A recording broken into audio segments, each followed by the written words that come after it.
तो ये होता है हेक्साडेसिमल में, है ना। आप सही कह रहे थे, इसको 16 से रिप्रेजेंट करते हैं, लेकिन इसमें 0 to 9 आते हैं, 9 से आगे ABCDEF हम काउंट करते हैं कोड, क्योंकि 10 को नहीं समझता कंप्यूटर, नहीं 11 को, वो 0 to 9 तक के जो नंबर डिजिट है उसी पे वो काम करता है, ठीक है। इसमें जो मैंने बताया था American standard code for information interchange, ये एक पैटर्न है बिट का। जैसे कोई भी करेक्टर लेगा ना कंप्यूटर, जैसे मैंने बताया था कल, वो मेमोरी में कोई ना कोई करेक्टर लेगा तो वो इस फॉर्म में लेगा अमेरिकन स्टैंडर्ड से। हर कंप्यूटर सेटअप होता है कि इसके अंदर कौन सा स्टैंडर्ड ऑफ इंटरचेंज लगा है। ऐसा नहीं है कि मतलब हम अपनी मर्जी से कुछ भी इसमें डालेंगे और वो सॉफ्टवेयर इसमें रन कर जाएगा। इसका हार्डवेयर किसी स्पेसिफिक सॉफ्टवेयर के लिए बना होता है ना। इसीलिए जो भी आपने देखोगे एप्पल के जितने भी हार्डवेयर है वहाँ एंड्रॉयड रन नहीं करता। आप एंड्रॉयड ऐप भी डालोगे एंड्रॉयड नहीं चलेगी वहाँ, तो उसका एक स्टैंडर्ड सेट है। तो इसी तरीके से हर जो भी हार्डवेयर होता है उसका अपना एक स्टैंडर्ड होता है, उसके लिए रिस्पेक्टिव उसके सॉफ्टवेयर्स होते हैं, है ना। तो अमेरिकन का जो ये it's assign specific pattern of A bit and each character is described earlier, another code that में फाउंड स्पेशली IBM एंड ये EB। तो अलग अलग वो पैटर्न होते हैं। तो हमारा जो इंडिया में फॉलो होता है, जो वर्ल्ड वाइड दुनिया में सबसे ज़्यादा एस्काई वाला यूज होता है, ठीक है। बस इसकी फुल फॉर्म याद रखना, ये क्वेश्चन पेपर में आपसे पूछेंगे, ठीक है। इसी तरीके से एक्सटेंडेड जो ऊपर है बाइनरी कोडेड डेसिमल इंटरचेंज है, तो इंटरचेंज के फॉर्मेट हमें बस इसकी फुल फॉर्म याद रखनी है पेपर के पॉइंट ऑफ व्यू से। अब पढ़ेंगे हम नेटवर्क। नेटवर्क क्या होता है? नेटवर्क होता है इंटरकनेक्टेड, जब कनेक्शन हो करते हैं ना, जैसे फॉर एग्जांपल मैं हूँ यहाँ, है ना, आप स्टूडेंट है, तो हमारा भी एक नेटवर्क है, मेरी इन्फॉर्मेशन आप तक जा रही है, आपकी इन्फॉर्मेशन मेरे पास आ रही है, तो एक नेटवर्क है, ये विद इन नेटवर्क है, तो हम इसको इंट्रानेट भी कह सकते हैं। तो वो आगे पढ़ेंगे अलग अलग तरीके के नेटवर्क किस क्या होते हैं। तो अगर कंप्यूटर की टर्म में पढ़े तो हम कंप्यूटर की टर्म में, तो नेटवर्क किसका हुआ? कंप्यूटर्स का हुआ। तो इंटरकनेक्टेड जब एक से ज़्यादा कंप्यूटर कनेक्ट हो जाते हैं, 2 कंप्यूटर हैं तो 2 कंप्यूटर का नेटवर्क है, 3 है तो 3 का, 10 है तो 10 का। तो मोर देन जब 1 कंप्यूटर इंटरकनेक्टेड होते हैं तो उसको नेटवर्क बोलते हैं, ठीक है। वो नेटवर्क ऑफलाइन भी हो सकता है, ऑनलाइन भी हो सकता है ना। इसमें कंफ्यूज मत होना कि ऑनलाइन इंटरनेट से ही जुड़े होंगे तो उसी को नेटवर्क बोलेंगे।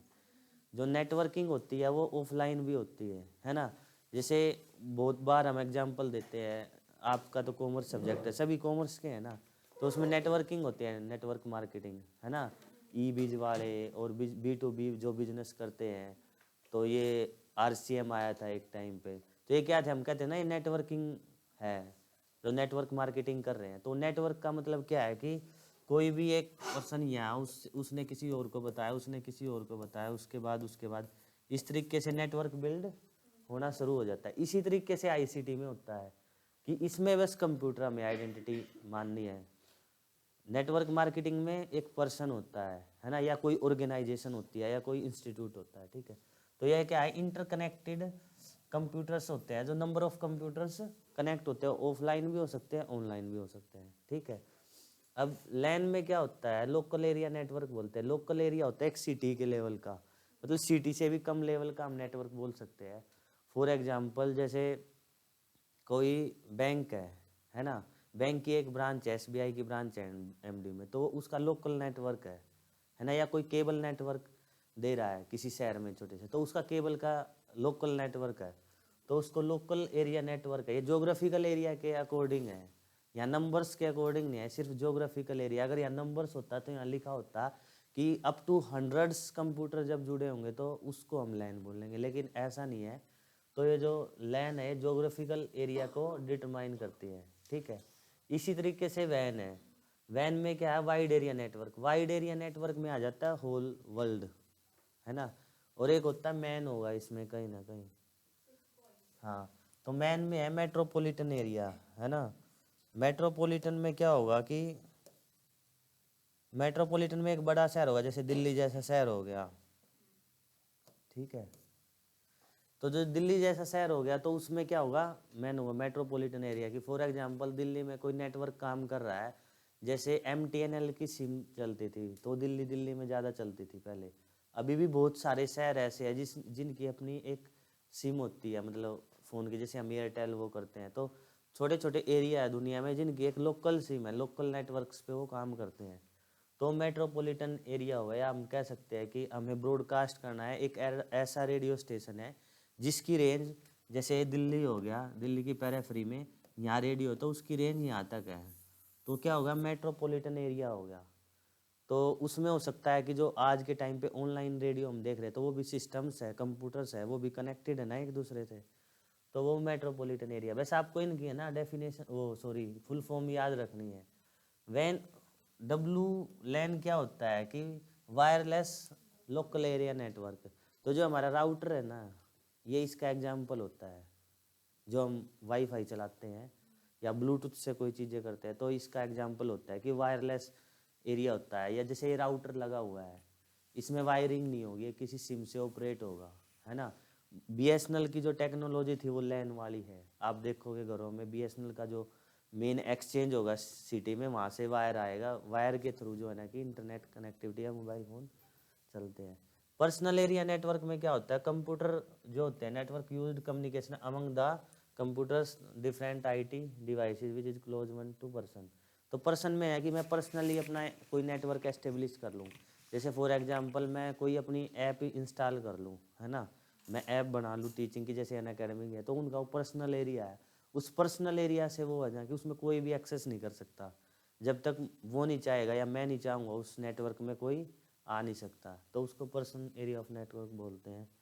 स्टोरेज एरिया ऑफ नेटवर्क होता है, ये स्टोरेज में यूज होते हैं। इंटरनेट इंट्रानेट के बारे में पढ़ेंगे हम। अच्छा, इंटरनेट तो वही होता है कि जो ऑनलाइन,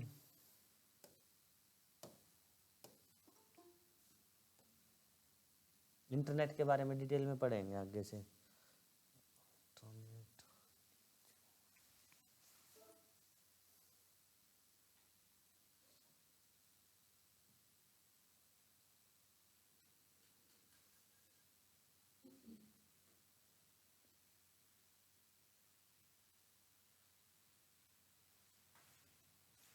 ये अब इसमें दो टर्म है, इंटरनेट, इंट्रानेट और एक्सट्रानेट, है ना। इंटरनेट होता है कि जब वर्ल्ड वाइड कोई नेटवर्क कनेक्ट हो ऑनलाइन सिस्टम के थ्रू, ठीक है। और इंट्रानेट होता है विद इन द नेटवर्क, है ना। फॉर एग्जांपल एमडी यूनिवर्सिटी का अपना कोई सिस्टम है, डाटाबेस है, जैसे वेबसाइट का डाटाबेस है उनका, बहुत सारा एक्सेस उनका ऐसा है कि जो सिर्फ एम्प्लॉई एक्सेस कर सकता है उसको, तो वो क्या है, उनका इंट्रानेट है। और एक्स्ट्रानेट क्या, ओ सॉरी इंटरनेट क्या होगा, इंटरनेट हो गया कि जैसे हम वेबसाइट पे उनकी लॉगिन करते हैं, तो पूरी दुनिया में वो वर्ल्ड वाइड कनेक्टेड है। तो इंटरनेट होता है कि जो एक डाटाबेस होता है उसका कहीं सर्वर होता है और वो पूरी दुनिया में एक्सेस हो हमें, है ना, इंटरकनेक्टेड हो। Network of the network internet होता है, मतलब कुछ कुछ नेटवर्क है कहीं, उनका जो नेटवर्क होगा वो इंटरनेट कहलाएगा। इंटरनेट विद इन किसी ऑर्गेनाइजेशंस में होता है।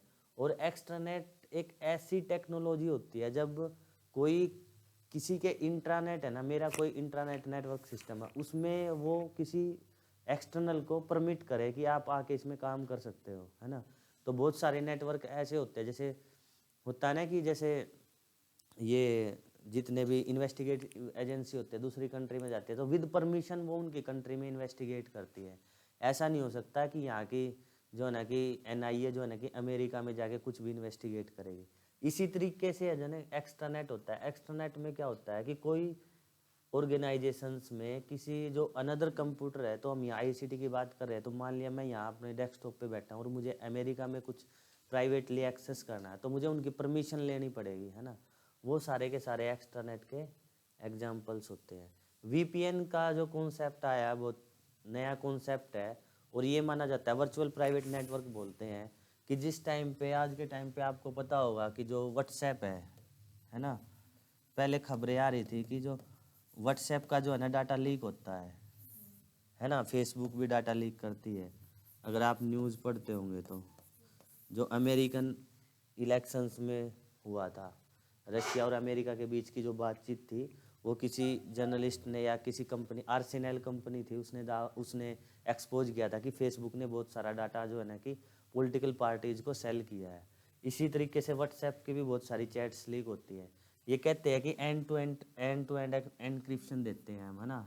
एंड टू एंड का मतलब है कि मैं जिससे भी बात कर रहा हूँ वो या तो मुझे पता है या सामने वाले जो पर्सन है उसको पता है, यूजर को, तीसरे इवन व्हाट्सएप भी उसको एक्सेस नहीं कर सकता, है ना। लेकिन हुआ क्या है कि जैसे ही ये प्रॉफिट का मामला है, तो व्हाट्सएप जो पहले था, मैं नाम याद नहीं आ रहा, उसने ये सेल कर दिया था। फेसबुक का हो गया ना अब तो ये सब कुछ, इंस्टाग्राम भी फेसबुक का हो गया है, ठीक है। तो व्हाट्सएप पहले जिसने एंड टू एंड एनक्रिप्शन का जिसने एल्गोरिथम दिया था। टेक्नोलॉजी में ऐसा नहीं होता कि, देखो टेक्नोलॉजी में बहुत यूनिक चीज़ें होती है। मैंने कोई चीज़ डेवलप की, है ना, तो मेरे नाम से पूरी दुनिया में चलती है ना।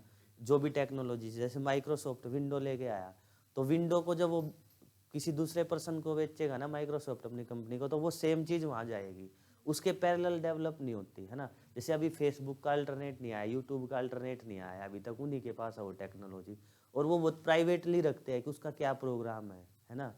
इसी तरीके से जब व्हाट्सएप आया ना पूरी दुनिया में एंड टू एंड एनक्रिप्शन वाला, तो उसने सबसे पहले प्राइवेसी से कोई कॉम्प्रोमाइज़ नहीं किया। जैसे ही ये फेसबुक से सेल कर दिया इन्होंने, फेसबुक कॉम्प्रोमाइज़ करने लगा। उसके बाद उसने जो है ना कि वो व्हाट्सएप से वो बाहर आ गया, जो इसका मेन ओनर था, क्योंकि फेसबुक ने बहुत ज़्यादा पैसा इन्वेस्ट कर दिया था। उसके बाद उसने सिग्नल ऐप डेवलप की, आपने आपने कभी यूज़ नहीं की होगी शायद, सुना है सिग्नल के बारे में। सिग्नल फाउंडेशन की स्थापना की इन्होंने फिर 2018 में। सिग्नल जो फाउंडेशन है ना, सिग्नल फाउंडेशन में ये माना जाता है कि सिग्नल, उसका नाम सुना है एडवर्ड स्नोडन का, नहीं सुना होगा। 2013 का विसल ब्लोवर था अमेरिका का, जिसने ये बताया था कि अमेरिका जो है ना कि पूरी दुनिया का डाटा एक्सेस है। फॉर एग्जांपल मेरा नाम कुलदीप है, तो वो कुलदीप डालते हैं अपने लैपटॉप में वहाँ की एनआई, और कुलदीप का अकाउंट नंबर, कुलदीप का आधार कार्ड, कुलदीप का क्या एड्रेस है, कहाँ पढ़ता है, कहाँ रहता है, किससे चैट करता है, क्या चैट करता है, मेरे लैपटॉप का एक्सेस, मेरे मोबाइल के माइक्रोफोन का। शायद आपको चीज़ें ये नहीं पता होंगी अभी तक। तो पूरी दुनिया में क्या चल रहा है कि ये मेरा मोबाइल है ना, ये मोबाइल यहाँ रखा है, तो इसका जो वो होती है जो टेक्नोलॉजी है, इसका माइक ऑफ कर ऑन कर देंगे, कैमरा ऑन कर देंगे, है ना, जो हम यहाँ बात कर रहे हैं वो सुन सकते हैं। तो उस पे ये एडवांस स्टूडेंट उनकी इन्वेस्टिगेटिंग एजेंसी का ऑफिसर था, तो उसने रिस्क लेके चाइना में आ गया था और वो एक्सपोज किया था। द गार्डियन बहुत बड़ा पत्रकार है, मेरी पेपर है उस इंग्लैंड का, तो उसमें वो खबर छपी थी। उसके बाद वो कभी अमेरिका नहीं गया, क्योंकि उसकी लाइफ थ्रेट थे। अभी वो रशिया में है, मॉस्को में, उसको सिटीजनशिप मिल गई है। तो उसने बताया था कि जो एंड टू एंड एनक्रिप्शन थी ना इनकी, ये इन्होंने कॉम्प्रोमाइज़ की। और ये जैसे कंपनी है ना डाटा बेचते, आपके मोबाइल पे बहुत सारे मैसेज आते हैं एडवर्टीजमेंट, वो कैसे आते हैं। आप मान लिया कि बहुत बड़े बड़े शहरों में तो ये आपने कुछ खाने की बात की, कुछ खाने का मन है, आप बातचीत कर रहे हैं, थोड़ी देर में देखते हैं जोमेटो की जो है ना कि ऐड आनी शुरू हो जाती है आपके मोबाइल फ़ोन पे, है ना। तो ऐसी अभी हमने एक सर्वे किया था CSDS के साथ मिलके। CSDS जो बहुत बड़ी ऑर्गेनाइजेशन है इंडिया की, जो रिसर्च वर्क करती है बहुत ज़्यादा, तो उसके साथ हमने सर्विलेंस पे सर्वे किया था, मैं भी उसका पार्टिसिपेंट था। तो उसमें ऐसे ही क्वेश्चन थे कि क्या कैमरा एक्सेस होना चाहिए पब्लिक को, ऐसे नहीं। तो पूरी दुनिया में इस पर डिबेट चली हुई है कि जो व्हाट्सएप ने डाटा कॉम्प्रोमाइज़ किया है ना, और फेसबुक ने किया, आपको फेसबुक पे ऐसी ऐड आएंगी, ऐसी आएंगी जैसी आपकी हैबिट होंगी, जिस तरीके का आप लाइक कर दोगे तो उसकी ऐड आनी शुरू हो जाएगी। तो ये सबसे पहले कॉम्प्रोमाइज़ किया था व्हाट्सएप और फेसबुक ने। ये डाटा जैसे एयरटेल में, जियो में आपका नंबर गया है, लेकिन बहुत सारी इन्फॉर्मेशन आपकी आ जाती है। कैसे आ जाती है? क्योंकि उनके पास डाटा है ना। तो यही माना जाता है जो आज का वर्ल्ड है ना, जैसे हमने स्टार्टिंग में ICT शुरू किया था, it's a era of information. जिसके पास जितनी ज़्यादा इंफॉर्मेशन होगी वो रूल करेगा, है ना। और मार्शल मैकलुहान ने ये कहा था कि जो बहुत बड़े कैनेडियन स्कॉलर थे, टेक्नोलॉजिकल डिटर्मिनिज्म का भी कॉन्सेप्ट उन्होंने दिया कि whole world like a global village. तो मैं ये इसलिए बता रहा हूँ क्योंकि जो इंटरनेट का जब उन्होंने एक्सप्लेन किया कि इंटरनेट आने के बाद पूरी दुनिया एक विलेज की तरह हो गई है, हम कहीं भी बैठ के कहीं की इन्फॉर्मेशन एक्सेस कर सकते हैं। और इस सेकेंड वर्ल्ड वार के बाद ही हुआ, जब से टेक्नोलॉजी ने बूम किया, है ना।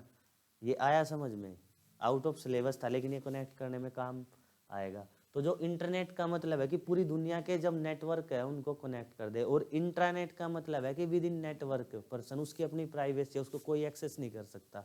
अब इंटरनेट को तो वो कोई भी पे करके एक्सेस कर सकता ना, इंटरनेट को नहीं कर सकते। जैसे बैंकिंग का आपको MDU का पासवर्ड नहीं मिलेगा, वो भले ही आप किसी तरीके से एम्प्लॉय का पासवर्ड लेके लॉगिन कर लो, लेकिन आपके पास डाटा एक्सेस नहीं है, जो उनके एम्प्लॉय है उनके पास ही है।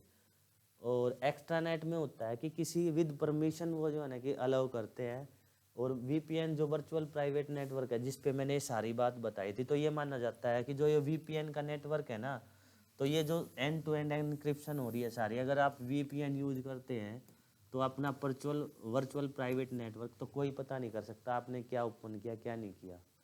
जैसे एमडीयू का अपना नेटवर्क है वाईफाई का, लेकिन वो चलता इन फिल्म नेट गांधीनगर से, जो campus connect government of digital, तो उनके अलावा किसी को नहीं पता है ना कि एमडीयू के जो यूजर्स है वो कौन से रिसर्च पेपर डाउनलोड करते हैं, कौन सी बुक पढ़ते हैं, किस वेबसाइट पे जाके जर्नल पब्लिश करते हैं, किस पे नहीं करते, वो सिर्फ हमें पता है। लेकिन ये डाटा कॉम्प्रोमाइज़ कर दे कोई कि एमडीयू के स्टूडेंट किस कोर्स में सबसे ज़्यादा जो है ना कि वो है ना, कौन लोग सबसे ज़्यादा इंटरनेट यूज करते हैं, तो किसी कंपनी को बेच दे वो डाटा, तो उसी तरीके के हमारे पास फिर ऐड आनी शुरू हो जाएंगी, है ना। तो वीपीएन में ये होता है कि वीपीएन में पता नहीं होता कि आपने क्या सर्च किया है, आपने किसके पास क्या मैसेज किया है। तो ये वर्चुअली प्राइवेट नेटवर्क होता है, मतलब वर्चुअल इसलिए लगा क्योंकि ये वर्चुअल है, फिजिकल नहीं है ना। सारा का सारा नेटवर्क, दो तरीके के नेटवर्क होते हैं जैसे मैंने बताया, एक ऑफलाइन नेटवर्क है, वो तो फिजिकल नेटवर्क है कि 10 कंप्यूटर रखे हैं एक लैब में और 10 का 10 नेटवर्क है, वो आप फिजिकली एक्सेस कर सकते हो। लेकिन वर्चुअल नेटवर्क हो सकता है जो आपको दिखेगा नहीं, कोई कंपनी आपको इंटरनेट प्रोवाइड कराएगी और उसमें वर्चुअली कोई जो है ना कि पता नहीं कर पाएगा, ठीक है। उसके बाद है इंटरनेट के बारे में हमने पढ़ लिया है, विद इन कंपनी के एम्प्लॉय के बारे में भी हो सकता है इंटरनेट, है ना। और ये एग्जाम्पल है, जैसे इसने कहा कि internet technology enable bring the resources user specific domain interest the way authenticate the user follows. इसमें यही है कि सर्वर की परमिशन होती है, डाटाबेस ऑथेंटिकेशन होती है, जैसे फायरवेल भी इसी तरीके से काम करता है कंप्यूटर में, वो किसी को आने नहीं देता जब तक उसको ये ना होना कि ये प्रोटेक्शन अनप्रोटेक्टेड नहीं है कंप्यूटर के लिए, वायरस वगैरह। इसी तरीके से आईपीएस, एचटीएमएल, एक्सएमएल, ये बहुत सारी चीज़ें होती हैं, है ना। इसमें ज़्यादा ज़रूरी नहीं है, ये आएगा नहीं, बस आप इसको आप एक बार रीड कर लेना। ये इजी टू असेस होता है इंटरनेट, है ना, क्योंकि विद इन नेटवर्क होता है, आपको किसी थर्ड पार्टी के पास जाने की ज़रूरत नहीं होती, ठीक है। यूनिवर्सल असेस इन्फॉर्मेशन होती है कि आप सर्वर से असेस कर सकते हो जो भी आपके पास डाटाबेस है। पर्सन टू पर्सन इंटरेक्शन भी इसमें है, और ये एक इनफॉर्मल नेटवर्क्स होता है ये, है ना। उसमें हमें पता नहीं होता उसका कितना बड़ा दायरा है, कौन कौन उसके मेंबर है। अब इंटरनेट की बात करें तो हम इंटरनेट का बेसिक्स है, इसको जल्दी करेंगे क्योंकि इससे ज़्यादा क्वेश्चन आते नहीं है। बस आप ये जान लो कि इंटरनेट जो पूरी दुनिया में आया ना सबसे पहले, वो 1965 में अर्पा के नाम से कंपनी आई, है ना। और 1969 में पूरी दुनिया में सबसे पहले अर्पा नेट आया, है ना। ये जो अमेरिका की कंपनी थी ना, अमेरिका ने मिलिट्री के लिए सबसे पहले यूज किया था ये, जब नेटवर्क डेवलप किया था 1969 में। तो अर्पा जो ये था ना, अर्पा नेट का जो कॉन्सेप्ट था, अमेरिका की जो मिलिट्री थी, डिफेंस था, उसने अपने प्राइवेट नेटवर्क के लिए यूज किया था ताकि हम कोई मैसेज भेजे और वो हमारे जितने भी सैनिक है या डिफेंस पर्सन है उनके पास वो मैसेज चला जाए, है ना। कोई भी इंफॉर्मेशन थी, क्योंकि 1969 का अगर आप टाइम देखोगे तो 1950 के बाद कोल्ड वार का एरा चला पूरी दुनिया में, है ना, जिसको शीत युद्ध कहते हैं, कि मतलब वार नहीं हुआ लेकिन एक तरीके से वो था। तो रशिया और अमेरिका के बीच में सबसे ज़्यादा चला, क्योंकि एक तरफ सोशलिस्ट कंट्री थी और एक तरफ कैपिटलिस्ट कंट्री थी, है ना। तो उनको कभी यूएसए कुछ दावा करता, कभी रशिया कुछ दावा करता कि हमने ये खोजे कर। तो उस टाइम पे सबसे पहले अमेरिका ने डेवलप किया था ये इंटरनेट का कॉन्सेप्ट, और 1969 में आया। और 1995 में पब्लिक ओपन के लिए एसेस किया गया। तब तक ये जो है ना कि इसी के लिए था, है ना। फिर आपका होगा कि सर टेलीविज़न तो जो है ना कि 1959 में आ गया था, है ना। और रेडियो तो जो हमारी,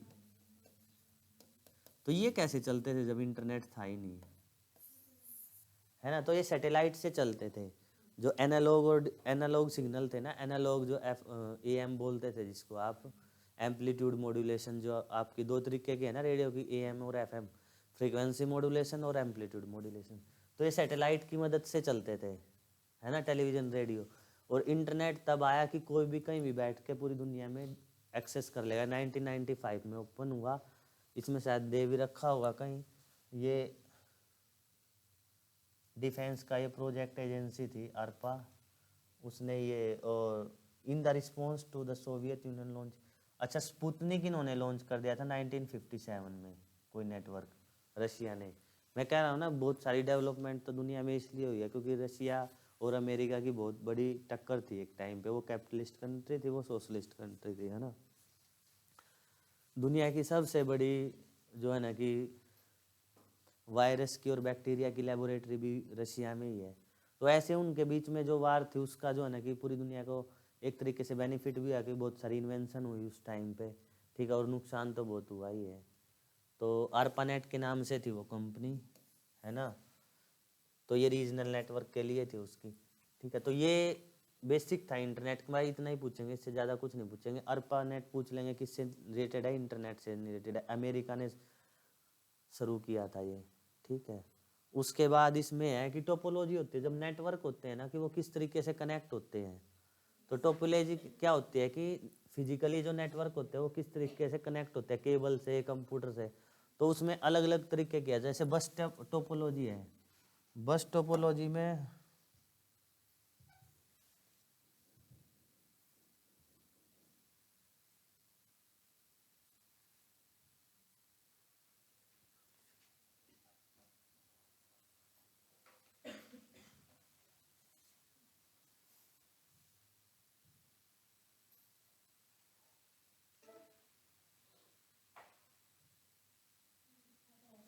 लिखा जाएगा, हाँ।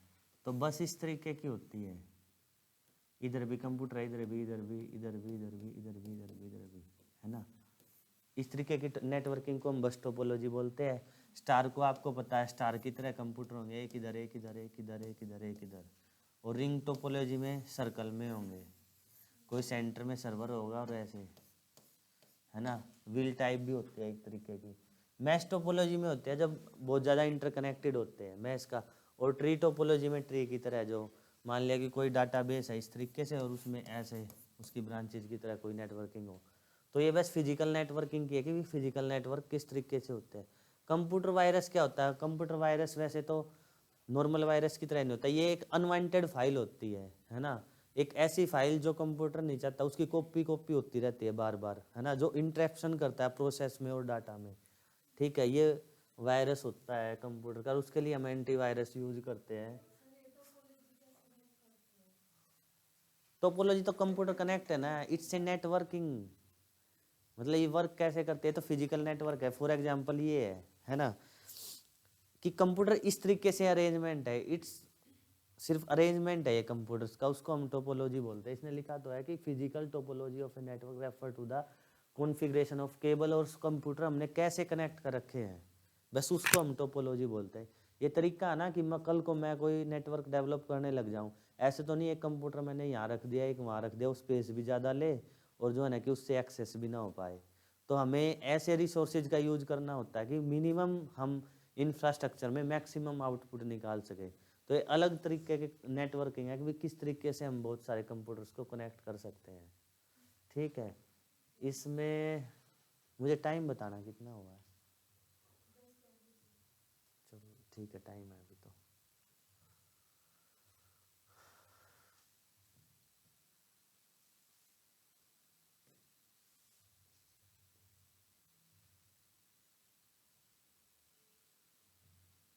जैसे ये है ना, इससे भी कई बार क्वेश्चन आता है।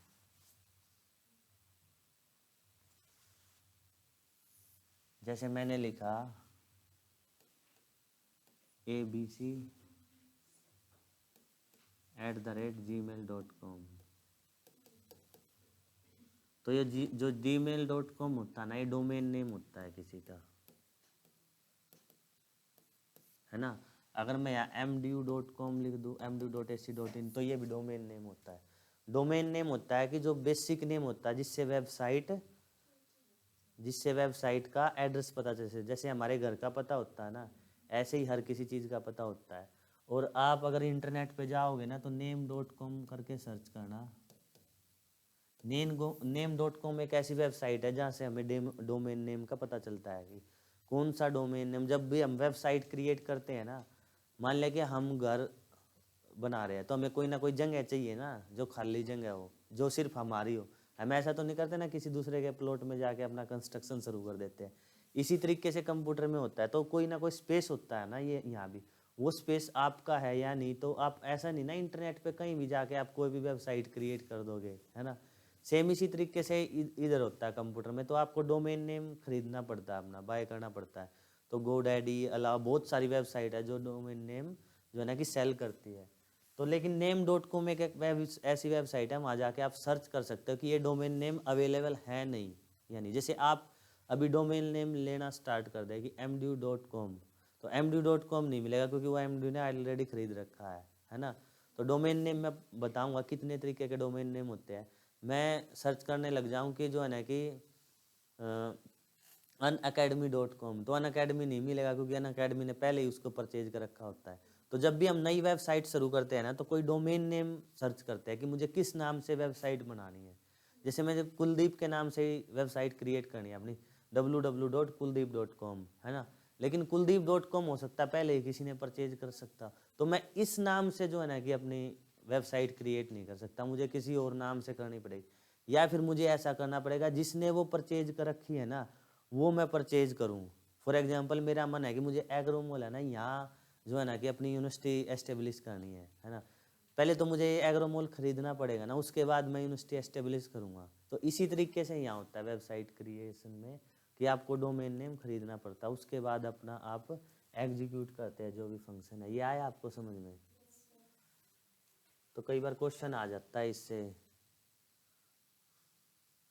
उसके बाद ये है कि ये तो जो है ना कि गवर्न कौन करता है इंटरनेट को, तो अलग अलग जो है ना कि इंटरनेशनल लेवल पे वैसे तो कोई गवर्न नहीं करता, इसका कोई गवर्निंग बॉडी नहीं है। जैसे इंडिया को जो है ना कि गवर्नमेंट रूल करती है, ऐसे इंटरनेट को कोई एक पर्सन, हम मान लें कि ए पर्सन है कोई, उसके वो ही इंटरनेट को चलाता है, तो ऐसा नहीं है। ये बस ऑर्गेनाइजेशंस है, और ये भी जैसे ये इंटरनेट सोसाइटी के नाम से अलग अलग वॉलेंट्री ऑर्गेनाइजेशन है ना। बहुत सारी कंपनी प्रोवाइड करती है ना इंटरनेट तो हमें। तो इसी तरीके से अलग अलग जो है ना कि इंटरनेशनल इंटरनेट सोसाइटी होगी, IA होगी, इंटरनेट आर्किटेक्चर बोर्ड हो गया, और ये इंटरनेट इंजीनियरिंग टास्क फोर्स, तो इनकी आप बस फुल फॉर्म याद कर लेना। तो उसके बाद है कि मेन एप्लीकेशन क्या है इंटरनेट की, इसका तो हमें पता ही है, ज़्यादा डिस्कस करने की ज़रूरत नहीं है कि ईमेल कर सकते हैं हम, रिमोट एरिया में लॉगिन, रिसर्च, न्यूज़पेपर, आजकल तो मैसेज, फ़ोन कॉल सब कुछ हम इंटरनेट की मदद से ही करते हैं। तो हार्डवेयर क्या रिक्वायर्ड होते हैं किसी भी इंटरनेट के लिए, तो इसमें एक टर्म है मोडेम, जो मैंने कल थोड़ा सा एक्सप्लेन किया था। मोडेम का मतलब क्या है कि MOD और DEM, मॉड्यूलेशन और डीमॉड्यूलेशन, है ना। तो इसमें मॉड्यूलेटर और डीमॉड्यूलेटर दो टर्म है ना। तो मॉड्यूलेटर तो क्या करेगा, मॉड्यूलेशन करेगा, और डीमॉड्यूलेटर डीमॉड्यूलेशन करेगा, है ना। तो मोडेम में क्या होता है कि जैसे हमारे पास कोई कंप्यूटर है, फॉर एग्जांपल कि ये हमारे पास कंप्यूटर है ना। यहाँ से कोई इन्फॉर्मेशन आई, तो हमारे कंप्यूटर में क्या होता है, इधर होता है डीमॉड्यूलेटर, और हमारे कंप्यूटर से कोई इन्फॉर्मेशन जा रही है तो वो क्या करता है, मॉड्यूलेशन, है ना। तो जब मैंने बताया था कैरियर वेव जो है ना कि उसके साथ कनेक्ट होके जो है ना कि हमारा डाटा वेव होगी, मेन वेव होगी, उसके साथ जाएगी। तो कंप्यूटर में मोडेम का काम होता है कि जब भी कोई इंटरनेट से चीज़ आती है तो वो उसको डिमोडुलेट करता है और हमें बताता है, कि कंप्यूटर को पता नहीं चलेगा ना। तो कोई मॉड्यूलेशन डिमोडुलेशन का डिवाइस चाहिए होता है, तो उसको मोडेम बोलते हैं।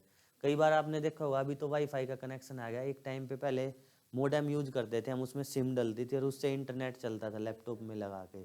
तो वो मोडेम इसीलिए बोलते थे उसको, क्योंकि वो मॉड्यूलेट कर देता था चीज़ों को और डीमोडुलेट कर देता था, है ना। तो वो इंटरनेट से जो भी सिग्नल आएगा जाएगा, तो मॉड्यूलेशन आजकल तो इनबिल्ट होता है सब कुछ, मॉड्यूलेशन डीमॉड्यूलेशन उसमें होती रहती है। जो उसमें फिर नेक्स्ट क्या है कि हार्डवेयर, एक तो इंटरनेट के लिए मोडेम तो चाहिए चाहिए किसी भी हार्डवेयर में, है ना। उसके बाद हब है। हब क्या है कि हब एक तरीके से पाथवे है कि इंटरनेट आया, ठीक है। ये ISP समझते हो क्या है? ISP का मतलब है इंटरनेट, हाँ, सर्विस प्रोवाइडर। जैसे एयरटेल हो गया, जो भी कंपनी है, अलग अलग कंपनी है ना, इंटरनेट प्रोवाइड करती है हमें। जैसे इंटरनेट अवेलेबल है ओपन एक्सेस में, उसको कोई ना कोई हम किसी ना किसी कंपनी से खरीदते हैं, चाहे हम एयरटेल से खरीदे। हम ऐसा तो नहीं ना डायरेक्ट इंटरनेट एक्सेस कर रहे हैं, है ना। तो हमें कोई ना कोई कंपनी सेल कर रही है इंटरनेट, तो हम हो सकता है कि वो एयरटेल हो, आइडिया हो, कोई भी सिम हो, उसकी मदद से हम इंटरनेट चलाते हैं। BSNL का लैंडलाइन कनेक्शन हो चाहे वैन हो, वो मैटर नहीं करता, लेकिन हम कहीं ना कहीं से परचेज करते हैं। उसके बाद फिर राउटर के थ्रू वो हमें मिलता है ना। जैसे MDU में भी राउटर लगे हैं बहुत समय। उसके बाद हब होता है। हब क्या करता है कि हब बहुत सारे क्लाइंटों को वो डाटा क्या करता है, सर्व करता है ना। तो हब का ये काम है कि हब एक ऐसा प्लेस है जो डाटा कन्वर्ज करता है ना। एक तो होता है डाइवर्जेंस, एक होता है कन्वर्जेंस। तो convergence where data arrive from one and more direction is forwarded out in one or more direction, है ना। कहीं से डाटा आ रहा है, उसको हब का काम है कि जो है ना कि वो आगे भेज दे। तो गेटवे क्या होता है, इसमें गेटवे भी एक टर्म होगी। गेटवे डिसाइड करता है कि हमारे पास क्या डाटा आएगा क्या नहीं आएगा। ऐसा तो नहीं होता ना कि कंप्यूटर के पास जितनी इन्फॉर्मेशन आती है वो सारी की सारी कंप्यूटर ले लेता है। वो डिसाइड करता है कि इस कंप्यूटर के लिए कौन सी चीज़ ठीक है, कौन सी चीज़ गलत है। फॉर एग्जांपल बहुत बार साइबर अटैकिंग होती है, एंटीवायरस आते हैं, इस तरीके की चीज़ आती है, तो गेटवे के थ्रू हम फिल्टर करते रहते हैं। गेटवे से पता ही चलता है कि जैसे ही कोई हमारे घर दरवाजे पे आता है तो हम पूछते हैं ना कि पहले भाई कौन है, तभी तो एंट्री देते हैं ना अंदर। ऐसे नहीं ना कोई दरवाजा खुला कोई भी आएगा और चला जाएगा, है ना। तो इसी तरीके से कंप्यूटर में होता है कि बहुत सारे जो है ना कि क्योंकि ओपन नेटवर्क है उसमें कुछ भी आ सकता है। तो इंटरनेट से क्या आना है फिल्टर होके, वो गेटवे डिसाइड करता है। जैसे MDU में बहुत सारे गेटवे लगे हुए हैं जो नेटवर्क है, हम बहुत सारी वेबसाइट एक्सेस नहीं कर सकते। जैसे जो पेड वर्जन है बहुत सारी वेबसाइट के, वो हम MDU से एक्सेस नहीं कर सकते, वो हमें पे करके वो करना पड़ेगा। या फिर जो है ना कि जैसे बहुत सारे रिसर्च जर्नल हम सर्च करते हैं तो MDU के नेटवर्क में वो शो नहीं करते ओपन एक्सेस में, क्योंकि MDU ने उनको परचेज नहीं कर रखा। तो बहुत सारी फिल्टरिंग होती है ना। जैसे जो किड्स के चैनल होते हैं वहाँ बहुत सारा फिल्टरिंग करते हैं, है ना। जैसे इंडिया का भी एक नेटवर्क है, इंडिया में बहुत सारी फिल्ट्रेशन है। कि ऐसा नहीं है कि हम जो बहुत सारी कंपनीज पे, जैसे सबसे अच्छा एग्जाम्पल इसको आपको मैं बताऊं तो जो PUBG था ना गेम, वो बंद हो गया है ना। तो ये गेटवे लगा दिया इंडियन गवर्नमेंट में कि इंडिया में आप जो चाइनीज ऐप थी कैम स्कैनर हुआ, ये आप गूगल स्टोर से डाउनलोड नहीं कर सकते। तो गूगल स्टोर ने, प्ले स्टोर ने क्या कर दिया, उस पर फिल्टर लगा दिया, है ना। तो इस तरीके से गेटवे डिसाइड करता है कि क्या जो है ना कि हमें डाटा हमारे पास आएगा क्या नहीं आएगा, ठीक है। उसके बाद ब्रिज है, दो नेटवर्क को जो कनेक्ट करता है, लैन को, जो अलग अलग नेटवर्क है, बस को जो है ना कि स्टार से कर देगा, स्टार को बस के, जो दो नेटवर्क को कनेक्ट करता है उसको ब्रिज बोलते हैं। राउटर्स जो है पैकेट्स ऑफ डाटा हमें देता है, जिस तरीके से ये राउटर लगा हुआ है हमारे पास, इससे हमारे पास रेंज आ रही है। तो डाटा है ना, एनर्जी हमेशा ऐसे नहीं चलती कंटिन्यूस। आपने साइंस में पढ़ा होगा, वैसे तो इसकी जरूरत नहीं है बताने की। एनर्जी पैकेट्स की फॉर्म में होती है, छोटे छोटे डाटा की फॉर्म में। तो इसी तरीके से इसमें राउटर्स है ना, डाटा के पैकेट्स के फॉर्म में हमें देता रहता है जो भी हमें चाहिए होता है इंटरनेट के उससे। गेटवे पे हमने बात कर ही ली। उसके बाद है सॉफ्टवेयर, क्या क्या चाहिए होते हैं इंटरनेट को रन करने के लिए। इसमें अगर हम सबसे पहले बात करें तो HTTP है ना। HTTP का क्या है कि अब ये सबसे इम्पोर्टेंट है, इनकी आप फुल फॉर्म याद करते रहना, ठीक है। Hyper text transfer protocol. कोई भी वेबसाइट आपको ओपन करते हो ना अपने उसमें कंप्यूटर में, ऐसे ऐसे लिखा होता है .mdu.com या जो भी है ना। तो ये क्या है कि हाइपर टेक्स्ट ट्रांसफर प्रोटोकॉल है जो इंटरनेट के और वेब सर्वर के, मतलब मैं क्या हूँ, वेब ब्राउजर क्या है, जैसे क्रोम है ना। क्रोम के, है ना, क्रोम ब्राउजर हो गया जिसको मैं यूज कर रहा हूँ, और वेब सर्वर हो गया जैसे गूगल का। तो गूगल के वेब सर्वर के और क्रोम जो है जो वेब क्लाइंट है, तो वो HTTP उसको फैसिलिटेट करता है, हाइपर टेक्स्ट ट्रांसफर प्रोटोकॉल। तो जो कम्युनिकेशन करता है इन दोनों के बिटवीन में उसको HTTP बोलते हैं, है ना, हाइपर टेक्स्ट ट्रांसफर प्रोटोकॉल। उसके बाद है इंटरनेट प्रोटोकॉल भी आएगा। पहले IP के बारे में पढ़ लेते हैं। इंटरनेट प्रोटोकॉल, इंटरनेट प्रोटोकॉल क्या होता है, हर किसी का IP एड्रेस होता है। जैसे कंप्यूटर रन कर रहा है, इसका अपना IP एड्रेस है, मैं, मेरा मोबाइल है, मेरे का है, आपका अलग है। तो एक स्पेसिफिक एड्रेस पे जो है ना कि हमें इंफॉर्मेशन आती है। तो मेरा आईपी एड्रेस अलग है। जैसे बहुत बार आपने सुना होगा कि जो हैकर्स होते हैं ना, उनका आईपी एड्रेस चेंज होता रहता है ना। जैसे मैं अभी मोबाइल पे कुछ सर्च कर रहा हूँ, तो मेरा जो आईपी एड्रेस जाएगा इंटरनेट के पास, जो इंटरनेट कंपनी है जहाँ से भी होस्ट हो रहा है, तो एक आईपी एड्रेस जाएगा, है ना।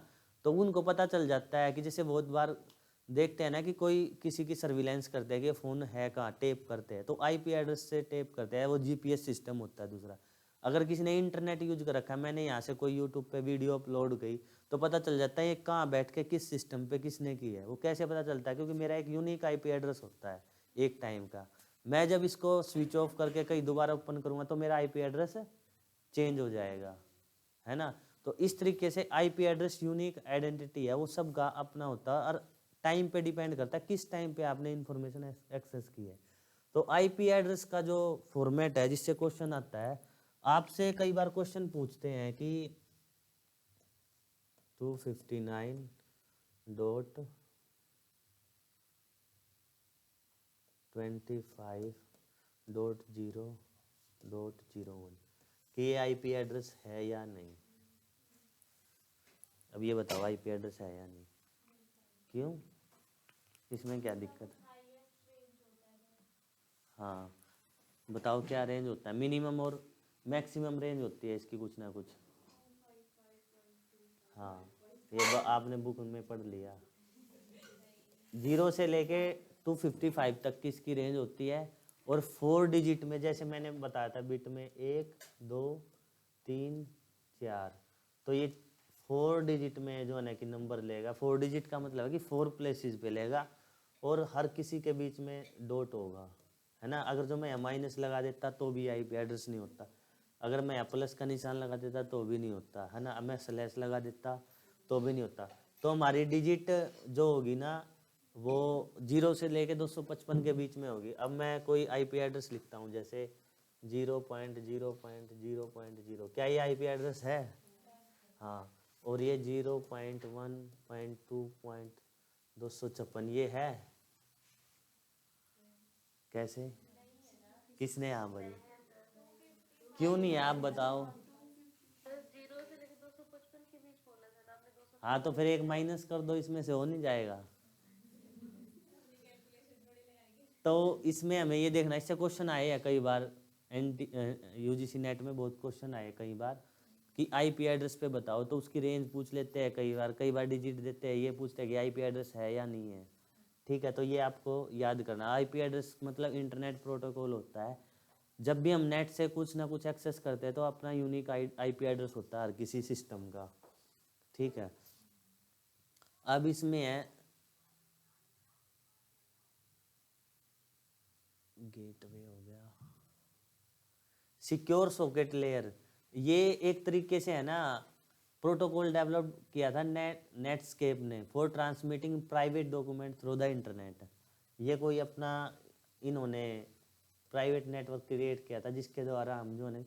अच्छा, इससे पहले इंटरनेट से पहले क्या था टेक्नोलॉजी जो हम डॉक्यूमेंट भेजते थे? बताओ। हाँ फैक्स मशीन होती थी, टेलीग्राम, टेलीग्राफ,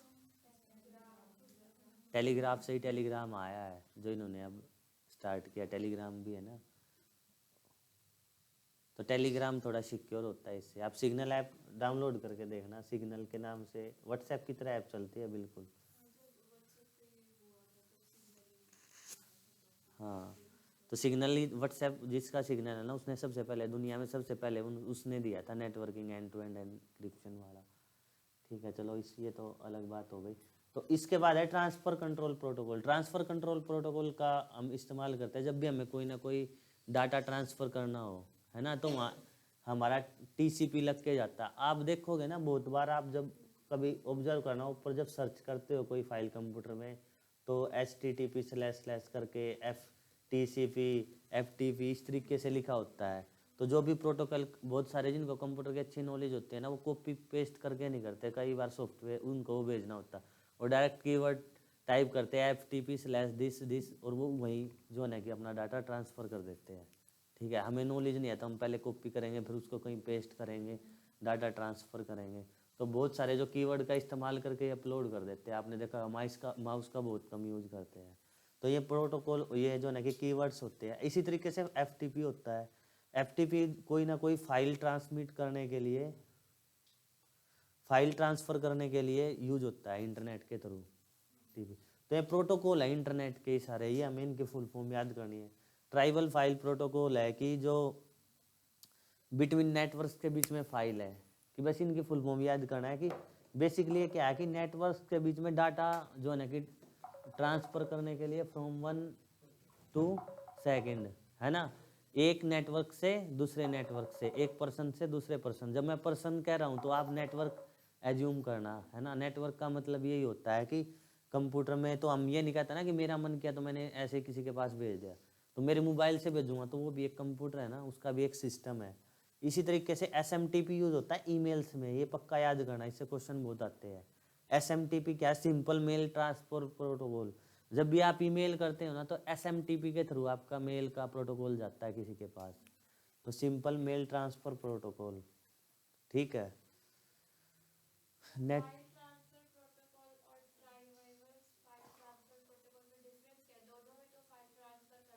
हाँ, ये आप अपना डेवलप कर देते हैं ना कोई ट्राइबल फाइल होता है कि इन्होंने अपना जो है ना कि प्रोटोकॉल अलग अलग नेटवर्क्स के बीच में, ठीक है। ये जो ट्राइबल फाइल प्रोटोकॉल है TFP है, इसमें से जैसे IP वाला है ना, जैसे इंटरनेट प्रोटोकॉल रहते हैं ऑनलाइन चलते हैं।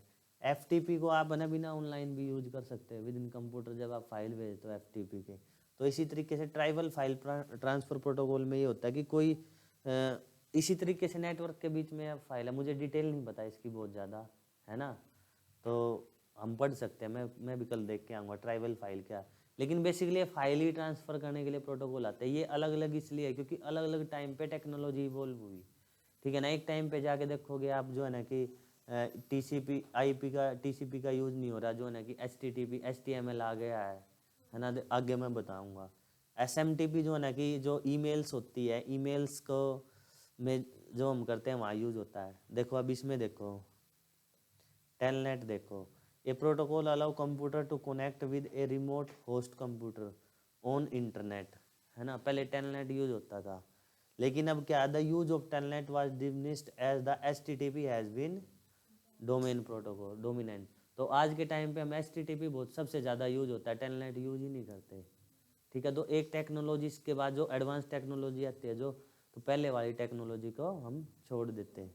तो टेलनेट पुरानी टेक्नोलॉजी है। इसी तरीके से HTML क्या है? Hyper text markup language. इसमें हम ना वेबसाइट डिजाइन करते हैं, जो वेब पेज बने होते हैं ना हमारे, जो वेबसाइट होती है वो HTML पे होते हैं, सॉरी HTML, हाँ, हाइपर टेक्स्ट मार्कअप लैंग्वेज, ठीक है।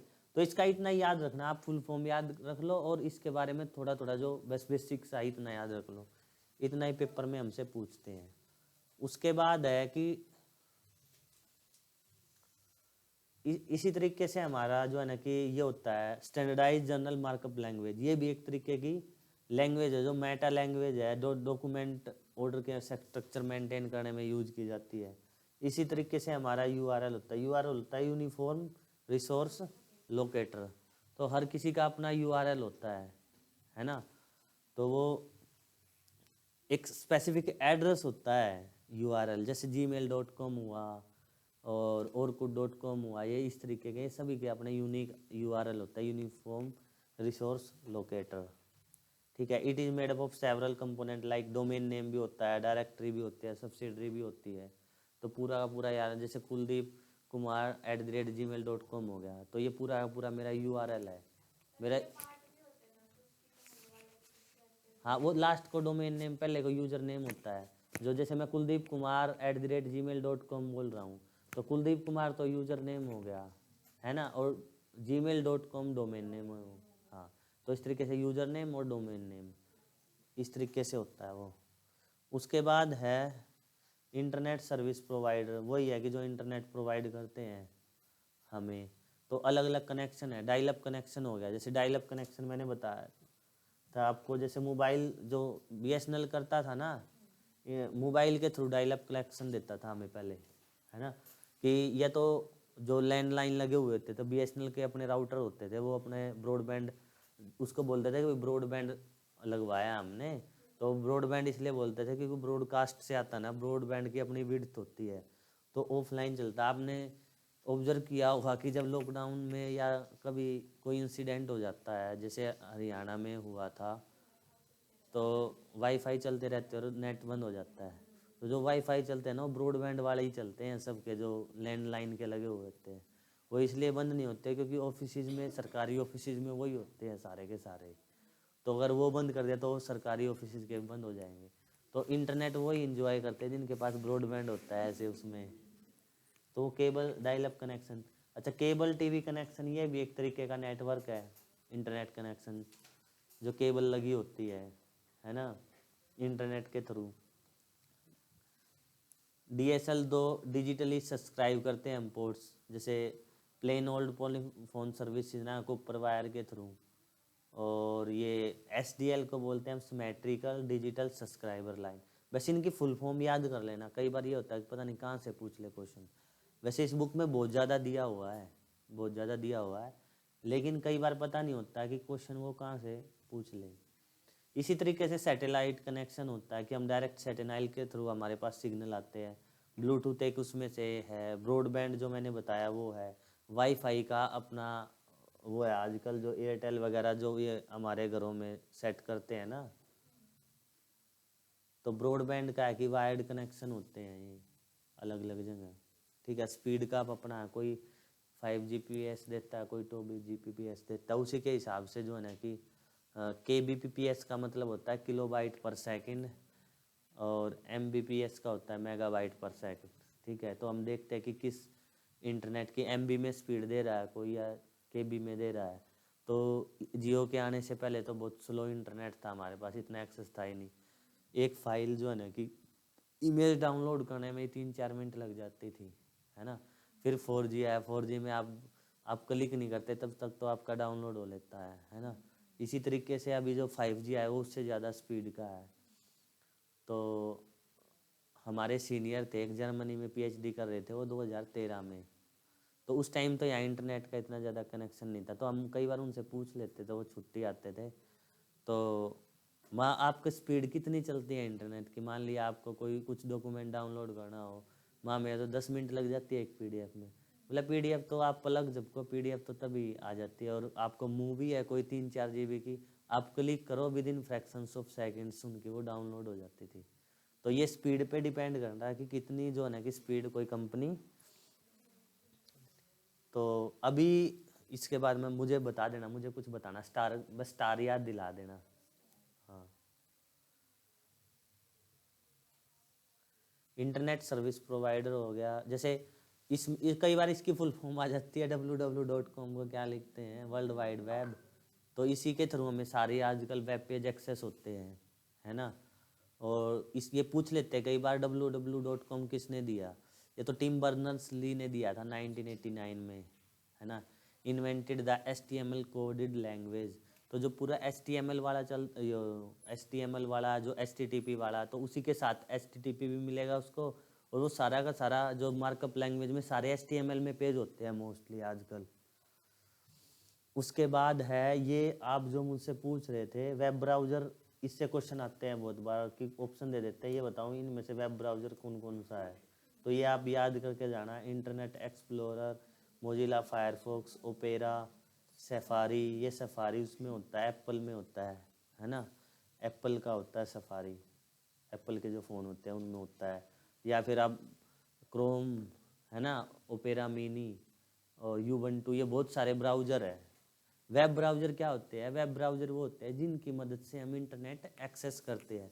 जैसे हमने स्टार्टिंग में पढ़ा था कि वेब ब्राउज़र की मदद से हम जो है ना कि सर्विस प्रोवाइडर है, तो HTTP उसके बीच में लिंक था, तो ये हमारे सारे वेब ब्राउज़र हैं, इनके बगैर हम इंटरनेट पे सर्च नहीं कर सकते, है ना। तो ये हमारा फर्स्ट स्टेप है, कुछ भी सर्च करने के लिए हमारे पास पहले वेब ब्राउज़र होना चाहिए। तो माइक्रोसॉफ्ट के अपने है, बिंग है ना। तो मोजिला फायरफॉक्स है, मोजिला तो दिया ही हुआ इसमें, internet explorer, opera, Google Chrome हुआ, गूगल का, माइक्रोसॉफ्ट का, और इनके जो बड़ी एप्पल का बड़ी बड़ी कंपनियों के, आप जो है ना कि आप वेब ब्राउजर लिखोगे ना गूगल पे, बहुत सारे वेब ब्राउजर आ जाएंगे, उसको एक बार रीड कर लेना। क्वेश्चन इस तरीके से आता है कि इनमें से कौन सा वेब ब्राउजर है या नहीं, या मैच द फॉलोइंग में आ जाते हैं। ठीक है, उसके बाद है एक क्रॉस प्लेटफॉर्म ब्राउजर, तो ऐसे होता है जो अलग अलग प्लेटफॉर्म पे भी चल जाते हैं, जैसे क्रोम आजकल एप्पल पे भी चलता है, और जो है ना कि एंड्रॉयड पे भी चलता है, और विंडो पे भी चलता है ना। तो लाइनेक्स हुआ, they can operate in more than one platform such as window, Mac, Linux, इन पे, है ना। SeaMonkey, Flock, K Meleon, different. एक क्वेश्चन आया था, अब की बार मुझे याद नहीं है, मैं निकाल के लेके आऊँगा। ये पूछा था कि ये वेब ब्राउजर है या नहीं, या ये सर्च इंजन है या नहीं। सर्च इंजन का क्वेश्चन आया था, और वो मतलब वो पढ़ा ही नहीं था। तो एक दो क्वेश्चन इसमें से ऐसा आएगा जो हमें पता भी नहीं चलेगा।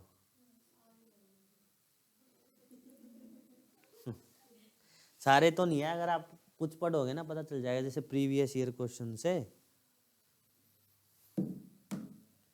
तो ये हो गया। उसके बाद हो गया डोमेन नेम। क्या होता है कि जो बेसिक नेम होता है, जो मैंने बताया था डोमेन नेम के बारे में, हम जैसे इस तरीके से है ये सभी अपना, जैसे डॉट कॉम कॉमर्शियल है। डॉट कॉम का मतलब है कि डायरेक्ट इसमें आ जाते हैं क्वेश्चन की डॉट कॉम कॉमर्शियल है, इंडस्ट्रियल है, ऑर्गेनाइजेशन का है, मिलिट्री का है, किसका है। तो dot com commercial, EDU education, geo dot GOV government sites है, डॉट मिल जो है कि मिलिट्री की है, dot net gateway and administrative host. तो एडमिनिस्ट्रेटिव जितने भी वेबसाइट मिलेगी ना, तो आप उस पर डॉट नेट देखोगे। और कोई ऑर्गेनाइजेशंस है, प्राइवेट हो या गवर्नमेंट हो, तो उस पर .org मिलेगा आपको। ठीक है। इंडिया का फिर अलग अलग कंट्री का, जैसे इंडिया का IN है, तो जैसे MDU.AC.in है ना, तो इसका मतलब है कि इंडिया की वेबसाइट है यार, है ना। जो वही ऑस्ट्रेलिया में होता है तो .au होता है ना, .au होता। इसी तरीके से कंट्री के ऑस्ट्रेलिया का .au, चाइना का .cn, जर्मनी का .de, इंडिया का .in, जापान का .jp, UK का .uk, और US का .us। तो ये जो इस बुक में दी है वो आप एक बार पढ़ लेना। ये हमने पढ़ ही लिया था, domain name such as hal.ac.in।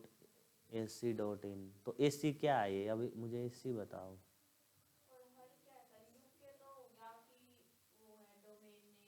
हाँ, हल तो यूजर नेम है ना, कुछ भी हो सकता है हल तो। AC तो मुझे भी नहीं पता भाई। AC होता तो है, ये दिमाग में नहीं आ रहा। हाँ, .ac.in का, AC का क्या मतलब, एकेडमिक, तो मुझे लग रहा है एकेडमिक से रिलेटेड होता है कुछ। MDU.ac.in जो एकेडमिक्स जितनी भी होती है ना। .ac का मीनिंग देखना गूगल में, .ac का क्या मीनिंग है।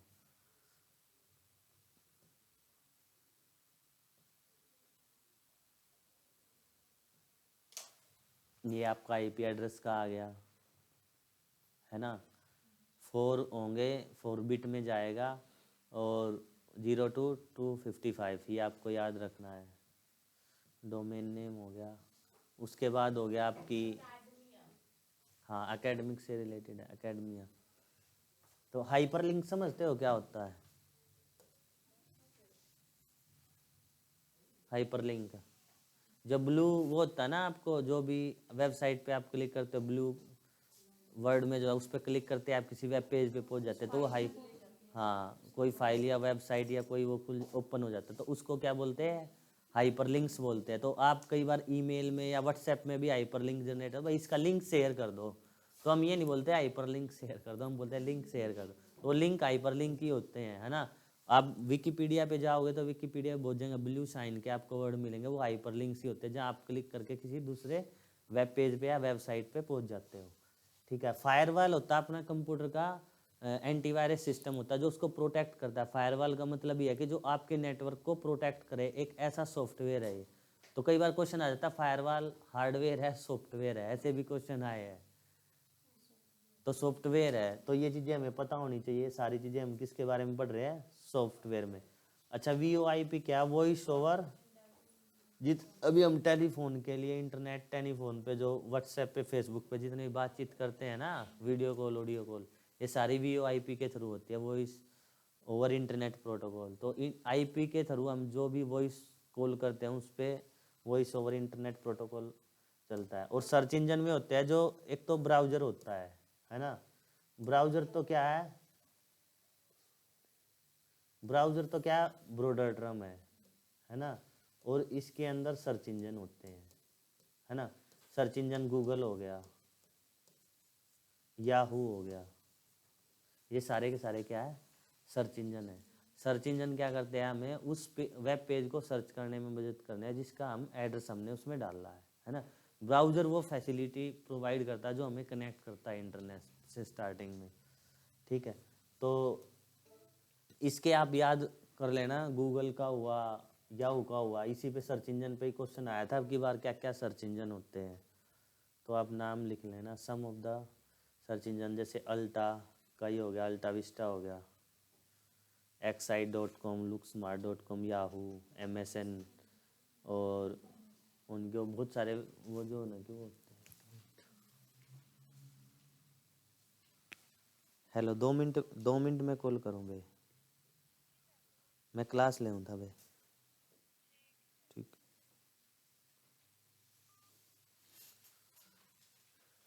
ठीक है। तो उसके बाद क्या है आपका ईमेल। सर टाइम कितना है, या कल करा दे, आपकी क्लास होगी। करा दूं मैं, थोड़ा सा और पोर्शन बचा आपका, कल फिर मैं नंबर सिस्टम करा दूंगा आपको। हाँ मैं पहले स्टार बता देता हूँ आपको। जैसे इंटरनेट है ना, इंटरनेट तो हमें अभी सर्वर से मिलता है, कोई वेब सर्वर है, हम किसी इंटरनेट सर्विस प्रोवाइडर के पास जाते हैं। जो मैं कह रहा था कि हमें ऐसा नहीं, हमारा मन किया तो हमने किसी से नेट खरीद लिया, है ना। अभी एक एलोन मस्क का नाम सुना आपने, जिसने अभी अभी ट्विटर खरीदा है। टेक्नोलॉजी में सबसे रिचेस्ट पर्सन माना जाता है, जिसकी टेस्ला कारें हैं, है ना। तो एलोन मस्क ने स्टार टोपोलॉजी के नाम से एक वो डेवलप किया है इंटरनेट। तो ये क्या करता है कि इसने क्या किया, अभी इजराइल में या इराक में प्रोटेस्ट चले हुए थे वुमेन्स के, आपने देखा होगा कि हिजाब को लेकर के उन्होंने हिजाब पहनने से मना कर दिया था। तो उस कंट्री में प्रोटेस्ट चले हुए थे, तो वहाँ की कंट्री ने क्या किया, इंटरनेट शट डाउन, कोई इंटरनेट नहीं। तो एलोन मस्क ने क्या किया, स्टार लिंक अवेलेबल करा दिया वहाँ से, क्योंकि इंटरेस्ट होते हैं ना। आप अगर थोड़ी IR पढ़ोगे, इंटरनेशनल पॉलिटिक्स में आपका इंटरेस्ट है, तो अमेरिका जो है ना कि इन कंट्रीज़ के अगेंस्ट होता है हमेशा। और एलोन मस्क जो है ना कि बहुत सारे जो बिजनेसेस है ना IT के पूरी दुनिया के, वो अमेरिका में ही है। तो एलोन मस्क ने क्या किया, स्टारलिंक से इंटरनेट प्रोवाइड करा दिया, वो डेवलप कर रहे हैं अभी। वो चाह रहे हैं कि पूरी दुनिया में हम ही इंटरनेट दें, मतलब कोई भी बंदा कहीं भी बैठ के कैसे भी एक्सेस कर ले, मतलब किसी के रीच में ना हो, ठीक है। इसके बाद के तो स्टारलिंक आ जाए, तो स्टार टोपोलॉजी मैंने गलत लिख दिया, स्टारलिंक नाम है इनका। तो स्टारलिंक के नाम से वो नई टेक्नोलॉजी डेवलप कर रहे हैं, है ना, जिसमें आपको किसी सिम की ज़रूरत नहीं, कुछ नहीं, आप कहीं भी बैठ के उसको एक्सेस कर लोगे। आपके किसी एड्रेस पे वो आपको मोबाइल में, आप जैसे ही वेब उस पर सर्च करोगे तो स्टारलिंक के थ्रू आपको इंटरनेट मिल जाएगा, ठीक है। इसमें अब जो सबसे इम्पोर्टेंट है ये आपका, इससे कई बार क्वेश्चन आता है जीमेल से। अच्छा, जीमेल का वो बताओ कौन सा प्रोटोकॉल था। SMTP, simple mail transfer protocol से ये जो है ना कि चलता है। अब इसमें क्वेश्चन क्या आता है जीमेल पे। अच्छा, एक तो आपको बेसिक ये पता होनी चाहिए, सबसे पहले फ्रॉम होता है, उसके बाद जो ना डेट तो उसमें दिखाई देता है, टू, सब्जेक्ट और CC, ठीक है। एक और होता है इसमें नीचे BCC, इससे क्वेश्चन आता है, बहुत आसान है, सीख जाओगे, इतना मुश्किल नहीं है ना। तो फ्रॉम से जब भी हम मेल करते हैं तो एक चीज़ होती है कि जैसे मैंने लिख दिया फ्रॉम A टू B, और CC मैंने कर दिया C को, ठीक है। तो CC क्या होता है, CC का मतलब होता है कार्बन कॉपी, ठीक है। अब आप ओल्ड एज याद करो, जब आपके पास फोटोकॉपी की मशीन नहीं होती थी तो आप क्या करते थे, आप नहीं मतलब आपके जो हमसे पहली जनरेशन वो करते थे, तो कार्बन कॉपी रखती थी, ब्लू पेपर करता। तो ब्लू पेपर का मतलब क्या होता था, मतलब जो उस पेज पे छपा वो ही नीचे छप जाए, है ना। यही कार्बन कॉपी का कॉन्सेप्ट वहाँ से लिया है जीमेल वालों ने। तो वो क्या कर रहे हैं कि कार्बन कॉपी कर रहे हैं कि जो इसके पास मेल भेजी है ना, तो कई बार क्या होता है कि बहुत सारे कंपनी में अपने क्लाइंट्स के पास ईमेल भेजते हैं वो, तो वो टू में तो लिखेंगे नहीं, सबको सीसी कर देंगे, सीसी में पेस्ट करके हम ईमेल सबको चली जाएगी, ताकि सबको पता चल जाए किसके पास क्या ईमेल हुई है। तो जब भी किसी ऑर्गेनाइजेशन में एक ऐसी ईमेल भेजनी हो जिसका बारे में सबको पता चल जाए, भाई ये मैसेज, जैसे कल को हमें यहाँ क्लास नहीं करनी, फॉर एग्जांपल छुट्टी है भाई कल की, तो मैं मेल करूँगा, सबको सीसी कर दूंगा और मेल डाल के भाई सबके पास मेल पहुँच गया और एक दूसरे को पता है कि कल छुट्टी है, कल आना नहीं है ना। तो वो मेल हम सीसी में करेंगे जब हम विद इन एम्प्लॉय कोई इन्फॉर्मेशन सभी को बतानी हो ओपन एक्सेस में। टू में भी चली जाएगी। हाँ, अभी मैं ये बताऊंगा। तो जो इस फॉर्मेट में जो भी है ना, इनमें सबको पता है किसके पास क्या मेल गई है। सीसी में जितने हैं उनको पता है टू किसके है, फ्रॉम से पता कहाँ से आई है। तो ये एक दूसरे का सारा ईमेल रीड कर सकते हैं, है ना। तो ये इक्वल हायरार्की के जब एम्प्लॉय होते हैं ना, आप कम्युनिकेशन में पढ़ोगे तो डायगोनल कम्युनिकेशन होता है, एक हॉरिजॉन्टल कम्युनिकेशन होता है, वर्टिकल कम्युनिकेशन होता है। तो हॉरिजॉन्टल कम्युनिकेशन पे सारी चीज़ें होती है, जब सभी एम्प्लॉयज़ पे मेल भेजते हैं ना, भाई ये मेल मुझे किसी को दिखानी नहीं, तो वहाँ ये चीज़ें भेजते हैं, ठीक है। उसके बाद कार्बन कॉपी का समझ में आया। यहाँ तक जो मेल आएगी ये इसकी में इसको देख सकता है, ये आपस में भी देख सकते हो और ये यहाँ भी देख सकता है किससे आया है। उसके बाद आया ब्लैक कार्बन कॉपी, बीसीसी जिसको बोलते हैं। व्हाट हैपन, हाँ, बीसीसी। बीसीसी का मतलब है black carbon copy.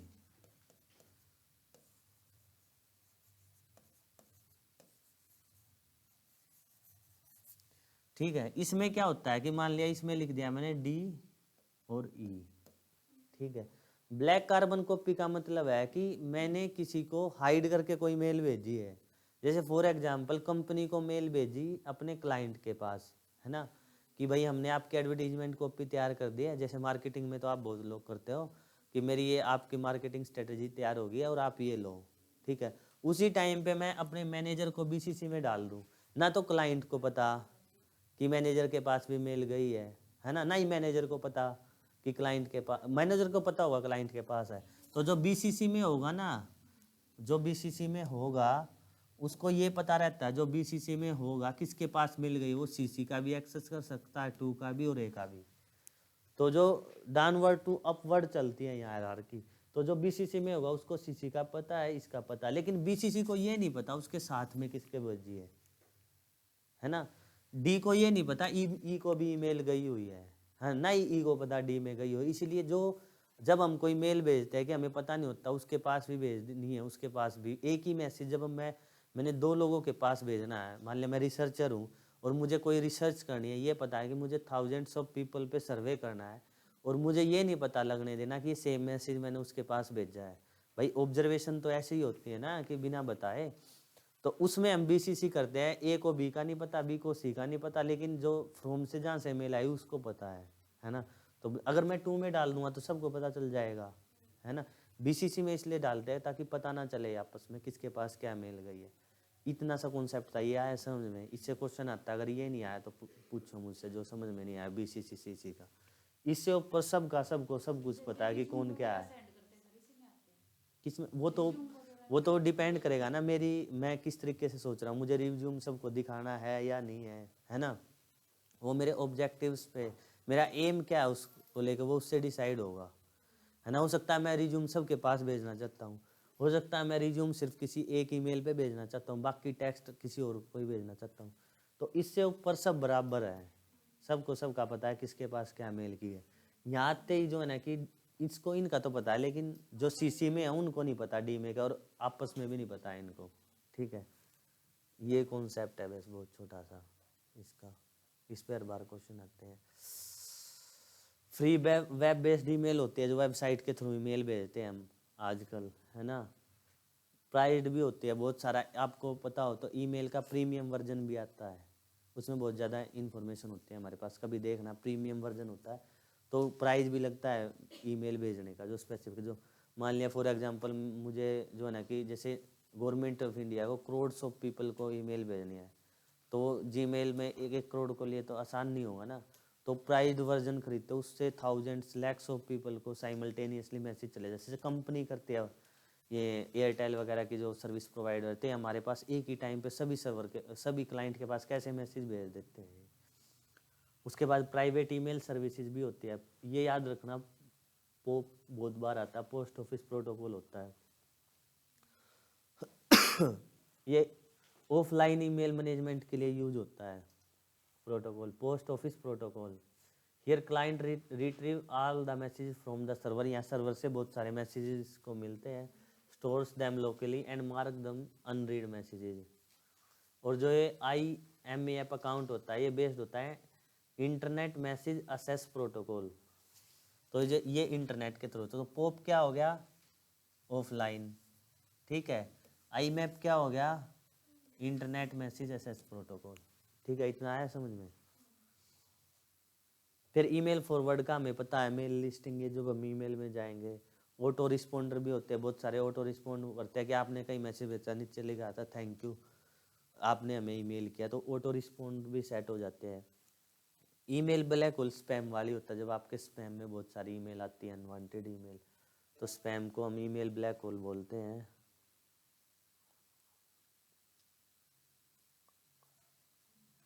Fake bounce email भी बहुत सारी आती है हमारे पास। तो इसमें कुछ पूछना हो तो बताओ, बाकी कल पढ़ेंगे। ये पढ़ के आना आप, इसमें कुछ बचा नहीं है ज़्यादा। जो कोई क्वेश्चन होगा तो मैं आपको बता दूंगा, ठीक है। चैट रूम्स हो गए जहाँ चैट्स करते हैं हम, टास्क करते हैं, B2B हो गया, ये मैं कल करा दूंगा। बीम वाला इंटरनेट, इससे क्वेश्चन आता है। और इसके बाद आपकी ये ग्लोसरी शुरू हो जाती है, तो आप खुद पढ़ लेना कि इसमें जो टर्मिनोलॉजी है, ठीक है। इसमें कोई क्वेश्चन हो तो बताओ। E-कॉमर्स तो हम पढ़ेंगे ना कि भाई ICD का यूज करके क्या क्या करते हैं, कल पढ़ेंगे हम। इसमें अगर किसी का कोई क्वेश्चन हो तो पूछो, ठीक है। कल करते, कल नंबर सिस्टम वाला ख़त्म कर देंगे हम। सीमेंटिंग होता है, जो सीमेंटिंग होता है ग्रामर से रिलेटेड, सीमेंटिंग जो वर्ड होता है ना, सीमेंटिक एरर भी होते हैं। तो सीमेंटिक वेब होती है जब वहाँ वर्ड से या कुछ इस तरीके की चीज़ हम खुद प्रिपेयर करते हैं हम। तो सीमेंटिक एरर भी मिलेगा आपको बहुत जगह कि भाई सीमेंटिक एरर क्या है कम्युनिकेशन में। तो सीमेंटिक एरर होता है जो डिज़ाइन का, जो वर्ड का जो एरर है ना, जो उसको मतलब सीमेंटिक का मतलब है कि फॉर्मेशन जो हम करते हैं। तो सीमेंटिक वेब पूछा ना आपने, तो सीमेंटिक वेब वही होता है जहाँ हम वेबसाइट जनरेट करते हैं बहुत बार, ठीक है। बाकी डिटेल में कल बताऊंगा आपको। Thank you very much. समझ में तो आपको आ ही गया होगा। इसको पढ़ना, ये बस रीड करोगे ना, अब पढ़ लोगे तो फिर आपको 10 क्वेश्चन जाने की जरूरत